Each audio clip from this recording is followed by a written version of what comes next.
Hi guys, మొన్న బడ్జెట్‌లో కేంద్ర ప్రభుత్వం బంగారం, వెండి వంటి వాటిపైన ట్యాక్స్ భారీగా తగ్గించింది గదా! దాని ప్రభావం ఇప్పుడు బంగారం రేట్ మీద పడింది. రేటు బాగా కుప్పకూలిపోతుంది. దీని మూలంగా జనం కొనడానికి ఎంతో ఆసక్తి చూపుతున్నారు. వెండి ధరలు కూడా బాగా తగ్గుముఖం పట్టాయి. దీంతో జ్యువెల్లరీ షాపుల్లో బంగారం కొనే వారి సంఖ్య భారీగా పెరిగిపోయింది. ఏ మేరకు ట్యాక్స్ తగ్గిందో చూద్దాం. మొన్న బడ్జెట్ ప్రసంగంలో కేంద్ర ఆర్థిక మంత్రి నిర్మలా సీతారామన్ గారు కీలక ప్రకటన చేయడంతో ఈ రేట్లన్నీ భారీగా పడిపోయి బంగారం, వెండిపైన కస్టమ్స్ డ్యూటీలో 15% ట్యాక్స్ ఉండగా ఇప్పుడు ఒకేసారి దాన్ని 9%కి తగ్గించి దాన్ని 6%కి చేరుస్తున్నట్టుగా ప్రకటించారు. దీంతో బంగారం ధర ఒక్కసారిగా కుప్పదూలింది.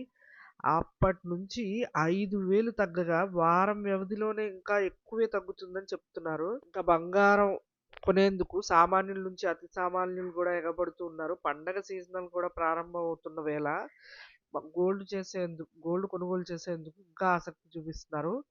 ఇప్పుడు ప్రెజెంట్ గోల్డ్ రేట్ బాగా తగ్గుముఖం పట్టడంతో పెట్టుబడులు పెట్టుకునేందుకు కూడా జనం బాగా ఇంట్రెస్ట్ చూపిస్తున్నారంటూ చెప్తున్నారు. పెట్టుబడులు పెట్టే వాళ్ళకి కూడా ఇదే మంచి సమయం అంటూ అంటున్నారు. ట్యాక్స్ తగ్గించడం ద్వారా దిగుమతి భారం కూడా తగ్గిందని, అక్రమ రవాణా ఉంటే దాన్ని అరికట్టడం కూడా దీనివల్లే సాధ్యం అంటూ అందు గురించే ట్యాక్స్ తగ్గించారంటూ చెప్తున్నారు.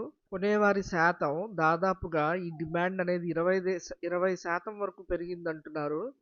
ఇంతకీ గోల్డ్ రేటు ఎంత ఉందంటే ప్రెజెంట్ 10 గ్రాముల బంగారం ధర దాదాపు 5,000 వరకు తగ్గింది. ఇది ఇలా ఉండగా వెండి 7,000 వరకు పడిపోయింది. ఎప్పుడు 100, 200 తగ్గితేనే మనం తగ్గింది అనుకుంటాం. ఇంత భారీగా తగ్గడంతో జనాలు బాగా ఊపందుకున్నారు కొనడానికి.